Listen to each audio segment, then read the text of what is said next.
The night my brother's girlfriend kissed me in the dark during a howling storm, she shattered my carefully ordered world and set us on a collision course with heartbreak, family exile, and a love so fierce it would force us to fight for everything, including the right to become mothers.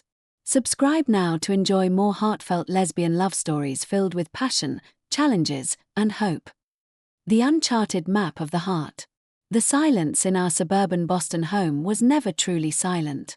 It was a fabric woven from the steady hum of the central air, the distant whir of my mother's laptop as she worked on another legal brief, and the low thump of bass from my brother Leo's speakers.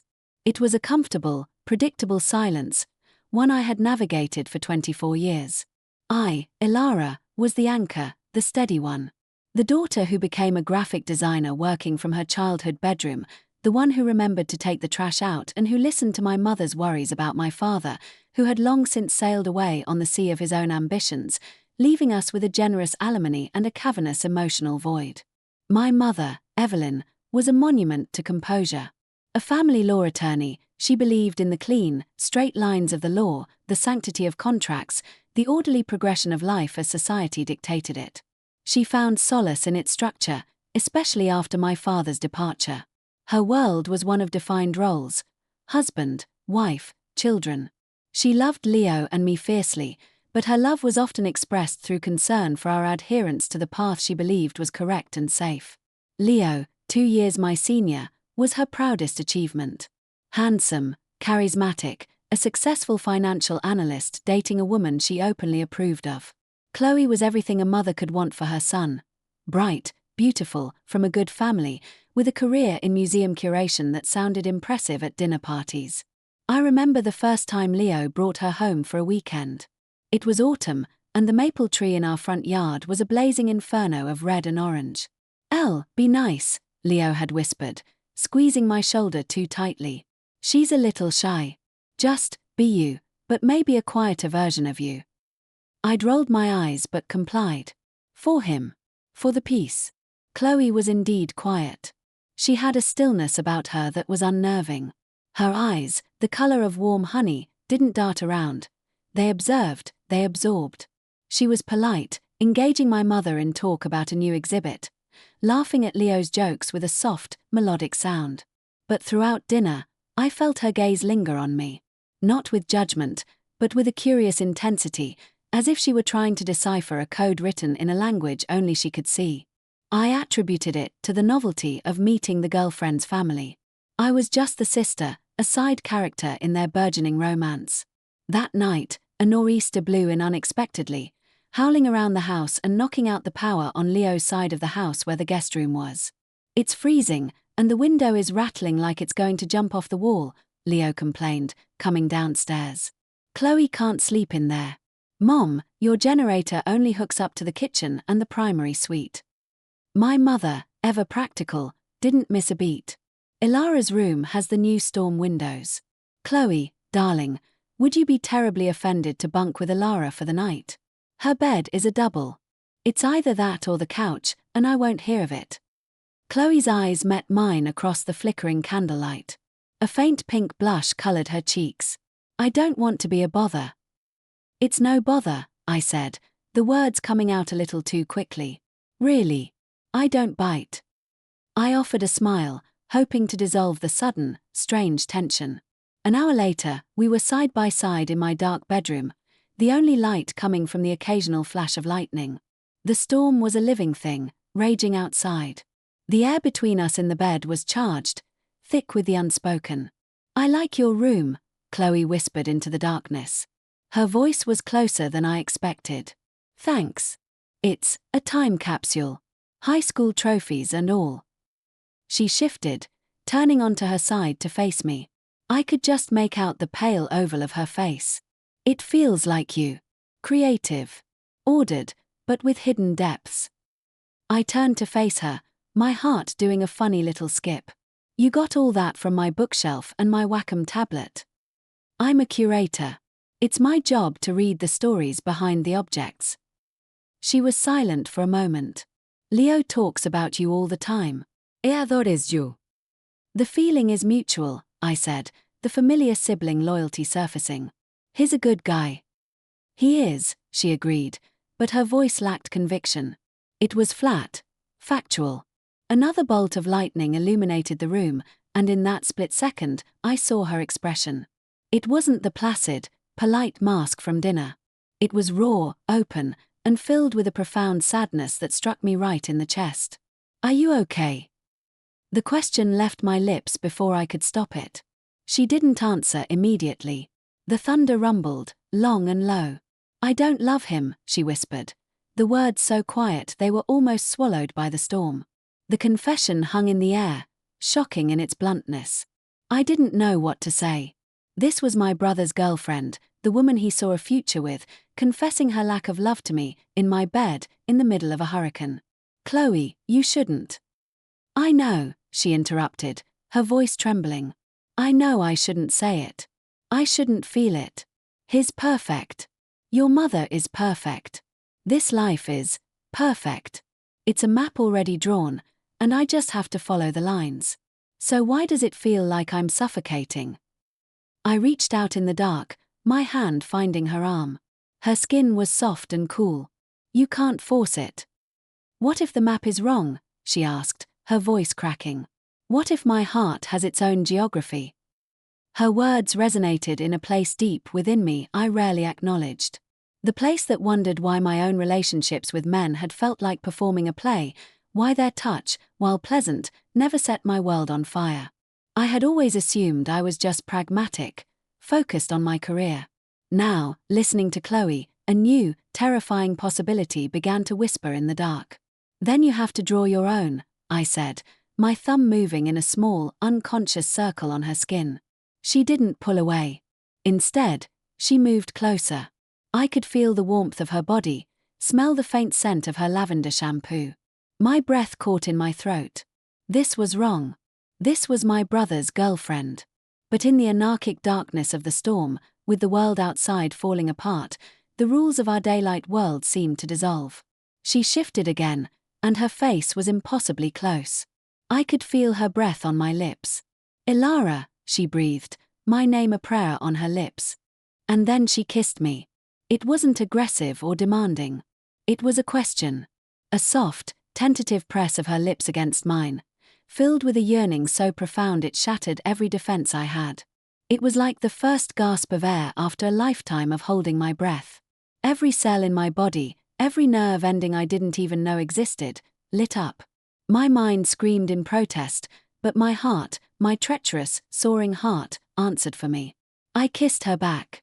It was slow and deep and world-ending. The storm outside was nothing compared to the one she unleashed inside me.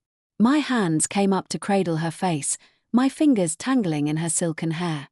Her arms wrapped around me, pulling me closer until there was no space left between us, only heat and sensation and a rightness that felt more true than anything I had ever known. We broke apart, gasping, foreheads touching. "Oh, God," I whispered, panic finally seeping through the haze of desire. "Leo." "I know," she said, her voice thick with tears and wonder. "I'm so sorry. I shouldn't have, but I've wanted to do that since I first saw you." "What?" I was reeling. When Leo showed me a picture of his family. "It was you. It was always you. Your smile. Your eyes. I thought if I met you, the feeling would go away. It was just a silly crush. But it's not. It's everything." We didn't sleep that night. We talked in hushed, urgent whispers, our bodies curled together under the blankets, our fingers intertwined. We talked about our lives, our secret dreams, the quiet disappointments. We shared stories we'd never told anyone else. We kissed again, and again, each kiss a discovery, a confirmation of a new, terrifying, and exhilarating reality. By the time the storm subsided and a grey dawn light filtered through the windows, my world had been irrevocably tilted off its axis. I was in love. Deeply, desperately, impossibly in love with my brother's girlfriend. The following weeks were a masterpiece of clandestine agony and ecstasy. Chloe broke up with Leo. He was devastated, confused, and angry. He couldn't understand her reasons, her vague, unsatisfactory explanations about not being right for each other and needing to find herself. He moped around the house, and my mother clucked sympathetically, bringing him cups of tea and shooting me looks that said, "See? This is why you need a good contract." Emotions are messy. My guilt was a physical weight, a stone in my stomach every time I looked at his hurt face. But it was eclipsed by the sheer force of what I felt for Chloe. We began to see each other in secret. Long, whispered phone calls after midnight. Stolen afternoons in her apartment, where the sunlight would dance across her skin as we learned the landscape of each other's bodies with a reverence that left me breathless. I had never experienced intimacy like this. It wasn't just physical, though that was a revelation in itself, a symphony of softness and strength, of learning what made her gasp and sigh. It was the intimacy of two souls recognizing each other. We could talk for hours about nothing and everything. I'd never felt so seen, so understood, so completely known.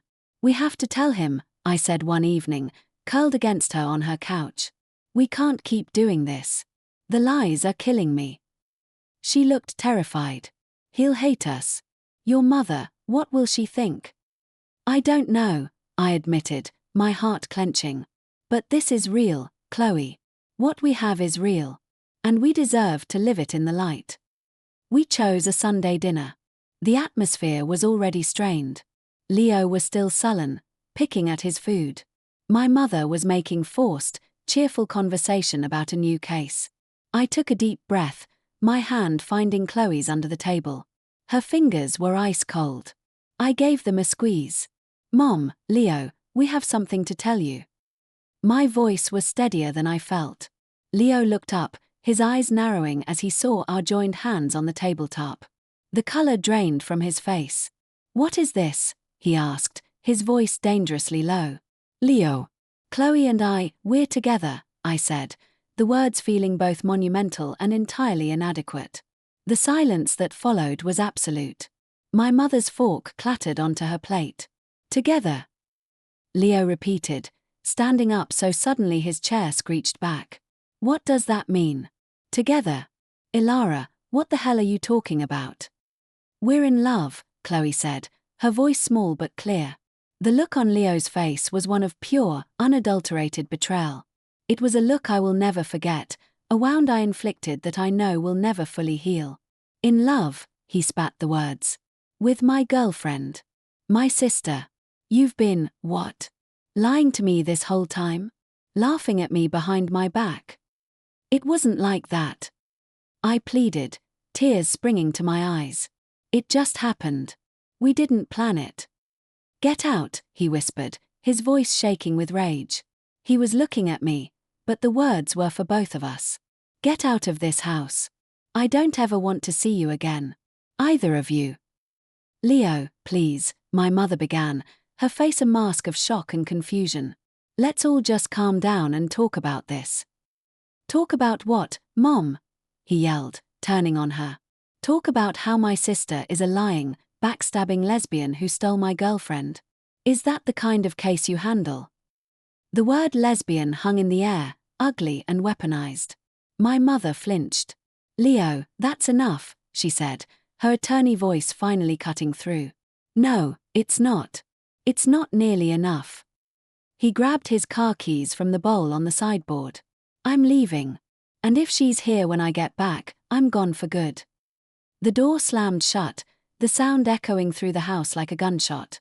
The three of us sat in the devastating aftermath. Chloe was crying silently. I was trembling, numb. My mother looked from me to Chloe and back again, her expression unreadable. "Is this true, Ilara?" she asked, her voice carefully neutral. "Yes." "Since when?" "The night of the storm." She closed her eyes, pinching the bridge of her nose. "I see." She stood up, slowly, as if every bone in her body ached. I think you should both go. For now. I need to process this." The rejection, though delivered calmly, was a blade to the heart. We left. I packed a bag under my mother's silent, wounded gaze and drove to Chloe's apartment. We held each other that night, not in passion, but in desperation, as if we were the only two people left on a raft in a stormy sea. That was the beginning of the exile. Leo moved out, cutting all contact. He changed his number. He refused to speak to me, To our mother if she so much as mentioned my name. His anger was a solid, impenetrable wall. My mother was caught in the middle. Her initial reaction was one of deep, personal shame. She was a woman of the law, of society's rules. This was a messy, emotional scandal that she didn't know how to process. Our first few phone calls were stilted, filled with long pauses. "How are you, Ilara?"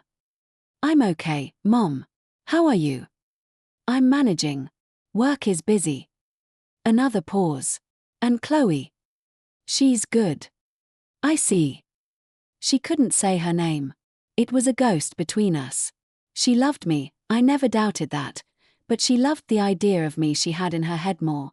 The daughter who would marry a nice man, have 2.5 children, and live a life that looked good on a Christmas card.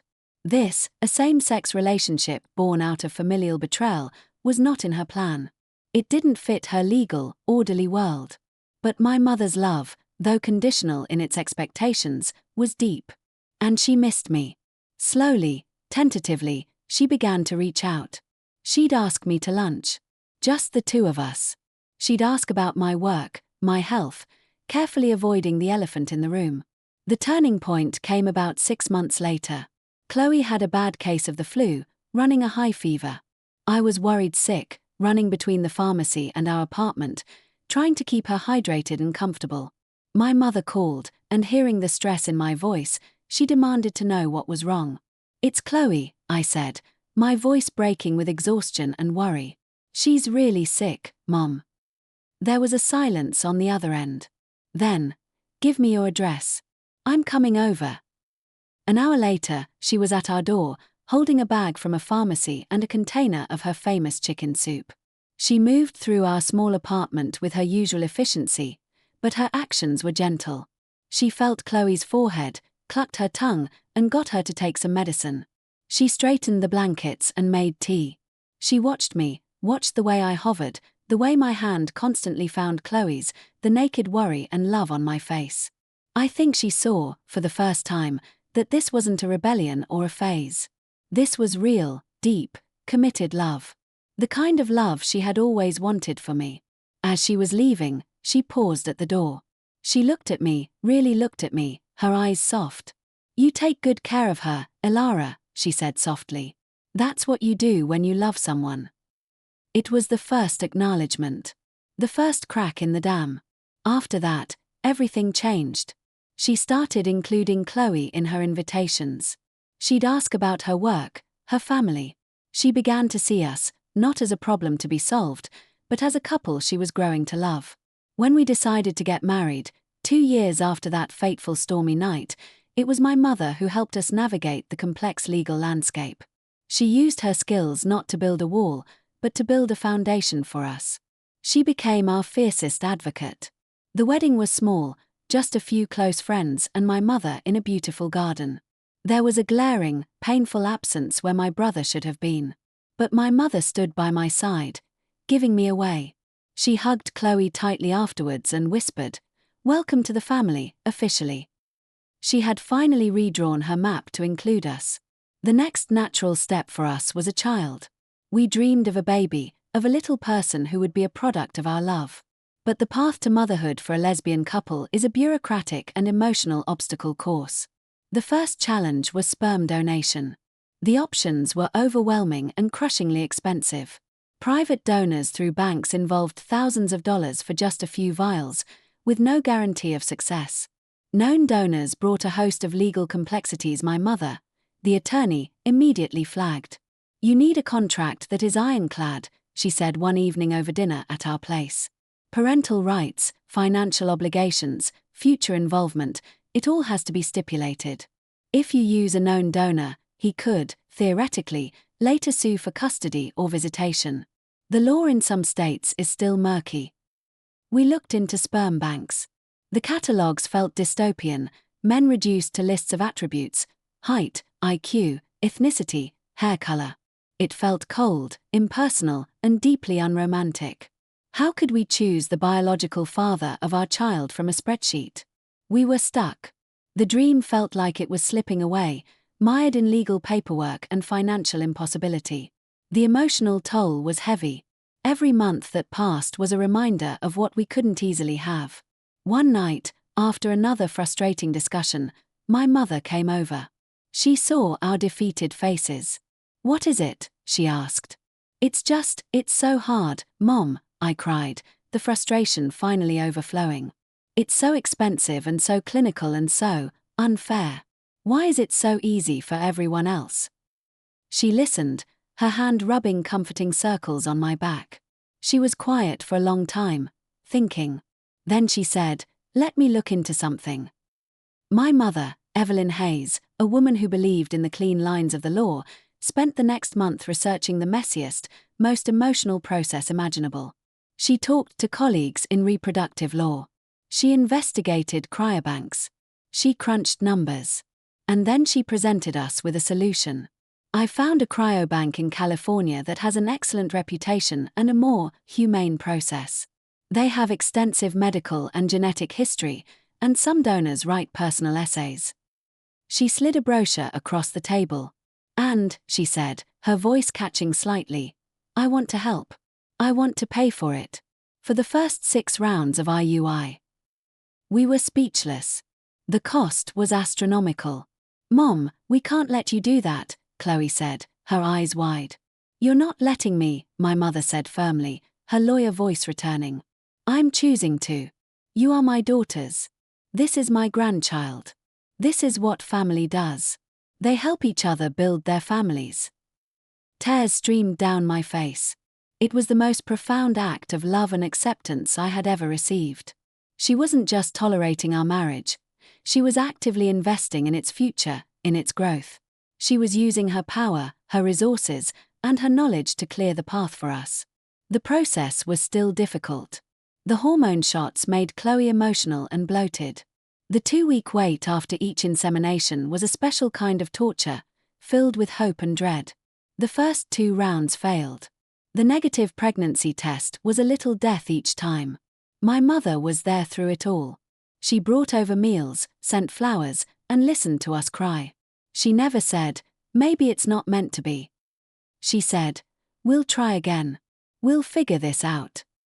On the 3rd round, it worked. The joy was explosive, all-consuming. We were going to have a baby. Our baby. The challenges didn't end there. Society's pressures were a constant, low-grade hum. There were the sideways glances when we went to prenatal classes as a couple. The confused looks from waiters when we asked for a table for 2 moms-to-be. The endless forms that had space for mother and father, with no room for us. We had to constantly explain, justify, and assert our family. My mother became our shield. She corrected doctors. She talked to anyone who would listen about her 2 daughters and her coming grandchild. She wore her acceptance like armor. The most difficult moment came at a family friend's wedding. An aunt I hadn't seen in years came up to us. Chloe was gloriously, obviously pregnant. "Evelyn," the aunt said, giving my mother a condescending smile. "I see Elara is expanding her horizons. And who's the father? Or is that a secret?" Before I could even form a response, my mother stepped forward, linking her arm through mine and placing a protective hand on Chloe's shoulder. "The father is a generous and anonymous donor who helped my daughters create the family they dreamed of," she said, her voice cool and clear. "And I'd thank you to refer to my daughter-in-law by her name, which is Chloe. Now, if you'll excuse us, my grandchild is craving cake." She led us away, a formidable, proud matriarch. In that moment, I saw the complete transformation. The woman who had once been ashamed now wore her non-traditional family as a badge of honor. Our daughter, Lily, was born on a bright spring morning. When the nurse placed her in my arms, and I looked down at this perfect, tiny human, every struggle, every tear, every moment of doubt melted away. Chloe was exhausted, radiant, her hand in mine. My mother was weeping happy tears by the bedside, her hand on my shoulder. We were a family. Imperfect, scarred, stitched together with love and loss and unwavering determination, but whole. The final piece of the story fell into place a year later. On Lily's first birthday, we had a small party in our backyard. My mother was blowing up balloons, and Chloe was setting out the cake. The gate creaked open. I looked up, and my heart stopped. It was Leo. He stood there, looking older, more serious, holding a clumsily wrapped present. He looked at me, then at Chloe, then at Lily, who was giggling in her high chair. My mother saw him and froze, her hand going to her mouth. The backyard was silent except for the sound of birds. He took a few hesitant steps forward. "I heard it was her birthday," he said, his voice rough. I couldn't speak. I just nodded. He looked at Lily, and his stern expression softened. "She has your eyes, Ilara." He walked over to the high chair and knelt down, offering her the present. Lily, ever gregarious, grabbed his finger with a chubby hand and gurgled happily. He looked up at me, his eyes shimmering with unshed tears. "I miss my sister," he whispered. It wasn't forgiveness. It wasn't a full reconciliation. That would take more time, more conversations, more healing. But it was a start. It was a crack of light under the door. My mother started to cry, silent tears of relief and joy. Chloe came to stand beside me, slipping her hand into mine. We watched as our daughter, this beautiful, innocent catalyst, worked her magic on my brother's wounded heart. Our love story hadn't been easy.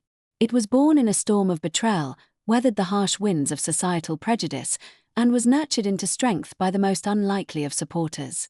It was messy, painful, and imperfect. But as I stood there, holding the hand of the woman I loved, watching my brother tentatively reconnect with my mother beaming with pride, and my daughter laughing in the sunshine, I knew it was ours. And it was more beautiful than any map I could have ever been given. We had drawn it ourselves, one courageous, loving stroke at a time.